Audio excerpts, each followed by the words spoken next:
ஏமா இந்த டிவி பார்த்த பத்தில ஓரம்பு தனியா ஒரு டிவி ஃபிட் பண்ணணுமா? நம்ம வீட்டுல தான் டீ காஃபி குடிக்கிற பழக்கம் இல்லைன்னு தெரியல உனக்கு. பொறுப்பே இல்லாம எத்தனைக்கு எந்திரிச்சு வர்ற? போதாங்க அப்ப இதைத்தான் சொல்லி கொடுத்து வளர்த்தாங்களா? நான் வீட்டுக்கு கிளம்புறேன். நீங்க என்னங்க இப்படி சொல்றீங்க? நீங்க வந்தது போனீங்கன்னா உங்களுக்கு எனக்கு ஏதோ சண்டை ஃபார்மாலிட்டிக்கு விட்டுட்டு போறேன்னு நினைப்பாங்க அம்மா. இப்ப இல்லடி குழம்புல என்ன குழம்பு வச்சிருக்கீங்க? என்னத்த சொல்ல, டெய்லியுமா சொல்லி கொடுத்துட்டு இருப்பாங்க. இதெல்லாம் ஒரு விஷயமா? சும்மா எல்லாத்துலயும் குத்தம் கண்டுபிடிச்சிட்டு இருக்காம தூங்கு. நானும் பார்த்துட்டு தான் இருக்கேன். வர வர உன் பேச்சு சரியில்லை, போக்கும் சரியில்லை. முடிஞ்சா சைடா பாப்போம். ஆம்பளைக்கே அவ்வளோ இருக்குன்னா ஆம்பளை பெக்கிற பொம்பளை எங்களுக்கு எவ்வளோ இருக்கும்?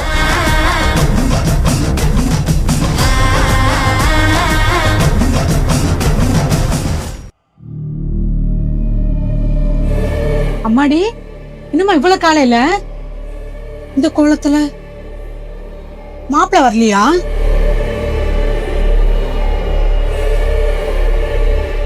இனிமேல் அவரு வர மாட்டாரு, நானும் போக மாட்டேன். என்னம்மா சொல்ற? என்னால சண்டை போட்டு வந்துட்டியா? ஆமா. நீ சண்டை போட்டு வர அளவுக்கு என்ன நடந்துச்சு?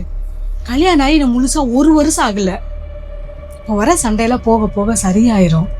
எல்லாத்துக்குமே கல்யாண புதுசுல வர பிரச்சனை தான். அதுக்குன்னு சண்டை போட்டு வந்துருவியா? இப்படி வந்து சண்டை போட்டு வர்றதுக்கான உன்னை கட்டி கொடுத்தேன். இப்படி வந்து நீ நிக்க கூடாதுன்னு தானே உனக்கு ஒவ்வொரு விஷயமும் பார்த்து பார்த்து செஞ்சிருக்கேன். எத்தனை பசங்க போட்டோவை காமிச்சு நீ வேணான்னு சொல்லி வேற பிடிச்சிருக்குன்னு ஓகேன்னு சொல்லவும் தானே நான் உனக்கு கல்யாணம் பண்ணி கொடுத்தேன். என்னதாமா பிரச்சனை உனக்கு?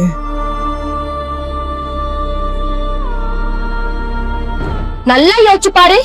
இவனை நான் பார்த்து ஓகே பண்ண மாப்பிளையா இல்ல இதுதான் நான் உனக்கு பாக்குற கடைசி மாப்பிள? இவனை கட்டிக்கலன்னா நான் உயிரோட இருக்க மாட்டேன்னு மிரட்டி கல்யாணம் பண்ணி வச்ச மாப்பிளையா? சரி, இப்ப அதுக்கு என்னதான் ஆச்சு? எல்லாம் முடிஞ்சு போச்சு. இனிமேல் அதை பத்தி பேசாத. எனக்கு பசங்க இப்ப சாப்பாடு கொடுப்போ. எவ்வளவு சீரியஸா பேசிட்டு இருக்கேன். போய் சோறு போடுங்கிற. உன் வாழ்க்கைய நினைச்சுதான் பிளாட்டிட்டு இருக்கிறேன். சோறு வேணுமா? ஒழுங்கா மரியாதை வீட்டுக்கு போ. என்னது என் வீட்டுக்கு போவா? அப்படின்னா இது என் வீடு இல்லையாமா? இன்னொருத்த வீட்டு கட்டி கொடுத்து அனுப்பிச்சுட்டா அது என் வீடு ஆயிடுமா? என் வீடு மாதிரியாமா அவங்க என்ன நடத்துறாங்க? நான் அங்க இருக்கும் போது மட்டும் உன்னை பார்க்காம என்னால இருக்க முடியல. அடிக்கடி நம்ம வீட்டுக்கு வந்து என்ன பார்த்துட்டு போ அப்படின்னு சொல்லுவேன். எங்களை கட்டி கொடுக்கும் போது இனிமேல் செத்தாலும் வாழ்ந்தாலும் எல்லாமே நீ உங்களுக்கு அதுதான், இந்த பக்கம் வந்துடாதீங்க அப்படின்னு சொல்லி அனுப்பிச்சிருக்க வேண்டியது தானே?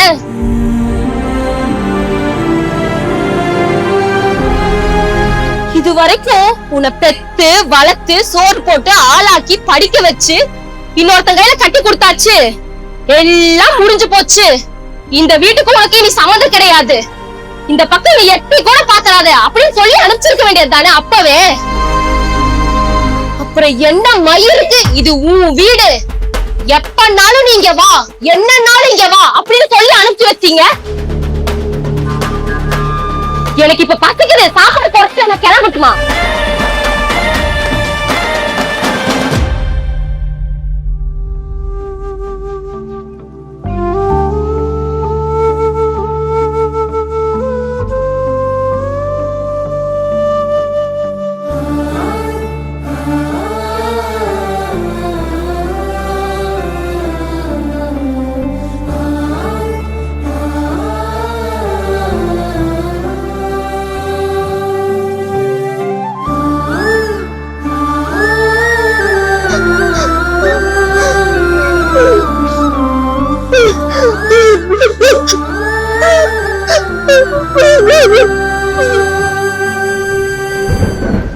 அம்மாடி, வச்சுட்டு போமா. நேத்து நீ அழுகும் போதே என்னால புரிஞ்சுக்க முடிஞ்சது இங்க என்னமோ நடந்திருக்குன்னு. இருந்தாலும் நீயே சொன்னாதானே என்ன நடந்துன்னு எனக்கு தெரியும்.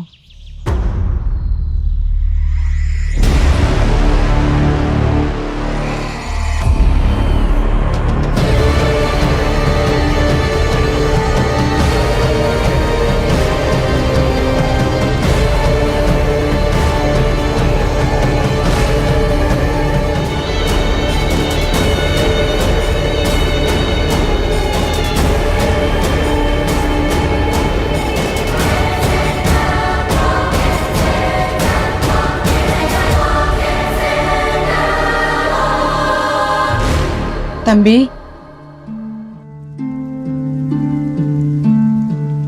தம்பி, ஷாலினிக்கு என்ன நடக்குன்னு தெரியுமா?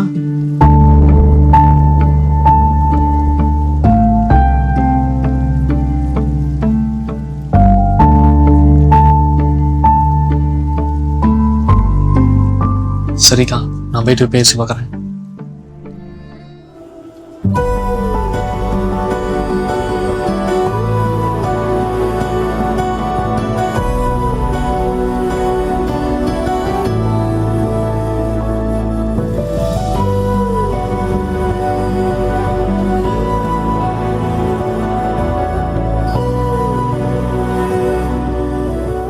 மா எனக்கு பசிக்குது, ஏதாவது செஞ்சுதாமா?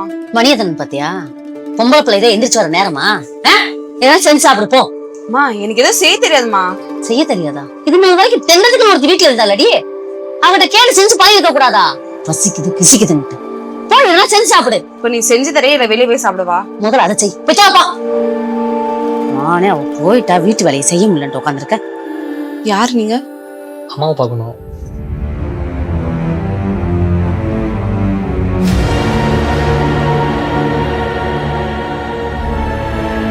அக்கா வீட்டில் பிரச்சனைன்னு சொன்னாங்க. சரி, அதான் என்னன்னு கேட்டு போகலான்னு வந்தேம்மா. ஓ, இந்த பிரச்சனையை பேச நீங்க தான் பெரிய மனுஷன் சொல்லி அந்த வீட்டுல அனுப்பிச்சு விட்டாங்களா? சரி சரி சரி. ஆமா, அன்னைக்கு தட்டெல்லாம் மாத்தும் போது நல்லது கெட்டதெல்லாம் பேசணும்ல, அப்ப எங்க போயிருந்தீங்க? உங்களை நான் பாக்கலையே. இப்ப பேச வந்திருக்கீங்க. இங்க பாருங்க, எப்ப பார்த்தாலும் எங்க குடும்பத்தை அசிங்கப்படுத்துறதா உங்களுக்கு வேலையேவா? நேத்த அப்படித்தான் அவன் அம்பிட்டு பேச்சு பேசிட்டு போறா. அம்பிட்டு பேசி நான் இவ்வளவு பொறுமையா இருக்கேன்னா என்ன காரணம்? என் பிள்ளை வாழ்க்கை கெட்டு போயிடக்கூடாதுன்னு தான். ஏங்க, குடும்பம்னா நானும் இருக்கத்தாங்க செய்யும். பொம்பளை அனுசரிச்சு தான் போகணும். ஆனா அவனும் ஓடி போயிடுற. இதைத்தான் சொல்லி கொடுத்து வளர்த்தீங்களா? பிள்ளைய வளர்த்துருக்காங்க பிள்ளைய. போங்க போய் வீட்டுல அதான் பெரிய மனுஷன் இருந்தா வர சொல்லுங்க. பேசுறதுக்கு ஆள் அனுப்பிச்சு விட்டுருக்காங்க. இன்னைக்கு அவ வீட்டுக்கு வந்தாலும் அன்னையில இருந்து விலகி தொலைய மாட்டேங்க. மாப்பிள்ள, வணக்கம் மாப்பிள்ள.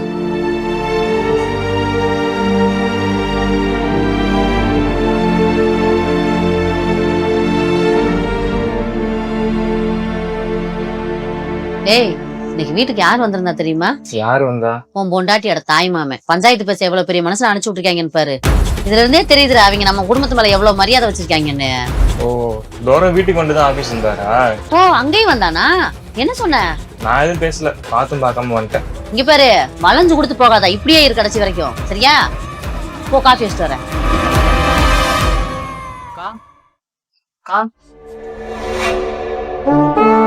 பாத்தியா என்ன சொன்னாங்க? அக்கா, நான் வீட்டில் போய் பேசினேன்க்கா. நீலாம் ஒரு பெரிய மனுஷனா அப்படின்னு சொல்லி திட்டி அமைச்சிட்டாங்க. அவங்க பேசின பேச்சு கோவம் வந்துச்சு. ஆனா பாப்பா அவளுக்கு பார்க்கணுமே. மாப்பிள்ள இருந்தாரா? பேசுனீங்க? மாப்பிள்ளை வீட்டில் இல்லை, ஆஃபீஸில் போய் தான் பார்த்தேன். அவரும் பார்த்து பார்க்காத மாதிரி போயிட்டாருங்கக்கா. ஒன்றும் வழிக்கு வர மாதிரி தெரியலக்கா. நீ வந்து பேசினாதான் சரிப்பட்டு வரும். சரி, போய் பேசுவோம். சரிக்கா.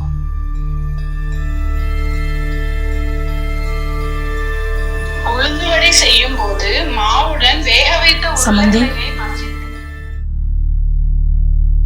வாங்க, இவ்வளவு சீக்கிரம் வந்துட்டீங்க. ஒரு 2 நாள் ஆற போட்டு வந்திருக்கலாம்ல. சொல்லுங்க, என்ன விஷயம்? நீங்க தானே வீட்டில் பெரிய ஆளுங்க கூட்டி சொன்னீங்க, அதான் எங்க அக்கா கூட்டி வந்திருக்கேன். தம்பி, பெரியவங்க பேசிட்டு இருக்கோம்ல, சின்ன பையன் மூடிக்கிட்டு இல்ல. சொல்லுங்க. சம்மந்தி, என்ன நடந்திருந்தாலும் மன்னிச்சிருங்க. பொண்ணை பெத்துட்டோம்ல, இப்ப என்ன பண்ணலாம் சொல்லுங்க சம்மந்தி. ஏங்க, எங்க வீட்டுக்கார் வேற வீட்டுல இல்ல. என்ன பேசணும்னு எனக்கு தெரியல. என்ன பண்ண? என் பையன் வாழ்க்கைக்காக நான் பேசித்தானே ஆகணும். ஆமா, உங்க பொண்ணு இங்க அவ்வளோ பேச்சு பேசிட்டு வந்தாலே, அது எதனாச்சும் உங்ககிட்ட சொன்னாலா? சொல்லிருக்க மாட்டா. அது எப்படி சொல்லிருப்பா? தப்பு பூரா அவ பேர்ல இருக்கு. ஏங்க, நீங்க நான்லாம் கல்யாணம் பண்ணிட்டு வரும் நம்மளால எதையுமே சொல்லலையா? எல்லாத்தையும் கடன் தாங்க வந்திருக்கோம். அது எப்படிங்க இந்த காலத்து பிள்ளைங்களுக்கு எதையுமே சொல்லக்கூடாது, பொத்தி வைக்கணும்னு நினைக்கிறாங்க? பொண்ணை பெத்த உங்களுக்கே எவ்வளவு இருக்கும் போது பையனை பத்த எனக்கு எவ்வளவு இருக்கும். இங்க பாருங்க, உங்க பொண்ணு நல்லா இருக்கணும்னு நினைக்கிறது மாதிரி என் பையன் நல்லா இருக்கணும்னு நானும் நினைக்கிறேன். கொண்டு வந்து விடுங்க. ஆனா ஒரு கண்டிஷனுங்க, இதுக்கு மேல உங்க வீட்டுல எந்த நல்லது கெட்டது நடந்தாலும் நான் அனுப்ப மாட்டேன். அவ வரணும்னு நீங்களும் எதிர்பார்க்க கூடாது. அதையும் சொல்லிட்டேன். வெளியில போனோம் அப்படின்னா நாங்க போகும்போது எங்களோட வந்துக்கிறணும். அவ இஷ்டத்துக்குலாம் போக கூடாது. விட்டு விட்டு தான் இந்த நிலைமையில உட்காந்து கிடக்கு. அப்புறம் வாய சுத்தமா குறைக்க சொல்லுங்க. வாழ்ற வீட்டுல இவ்வளவு வாய் அடிக்க கூடாது. நான் சொல்றதெல்லாம் சொல்லிட்டேங்க. கரெக்டா சொல்லி உங்க பிள்ளைய அனுப்புறதா இருந்தா அனுப்புங்க. வாழப்போற பிள்ளைய நான் கெடுக்கவா போறேன்? இதுக்கு மேல உங்க இஷ்டம்.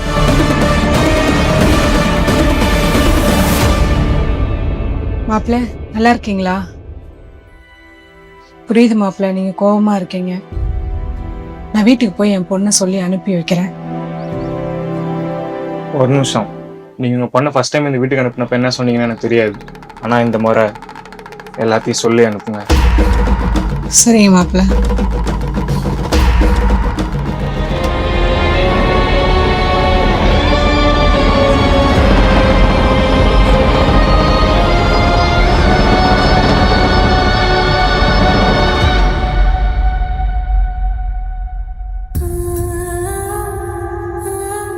இதுக்கு மேல உங்க வீட்டுல எந்த நல்லது கெட்டது நடந்தாலும் நான் அனுப்ப மாட்டேன். அவ வரணும்னு நீங்களே எதிர்பார்க்க கூடாது.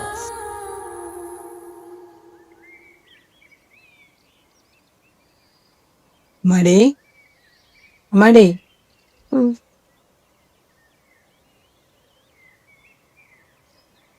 எங்கம்மா போன? நான் வந்துட்டு ஒண்ணு சொல்றேன்டா, பொறுமையா கேளு. நான் வீட்டை விட்டு அனுப்பணுங்கிறதுக்காக நான் சொல்லல, நீ இன்னொரு வீட்டுல போய் நல்லா வாழணுங்கிறதுக்காக நான் சொல்றேன். அம்மா எத்தனை நாள் உன் கூட இருந்துட போறேன்.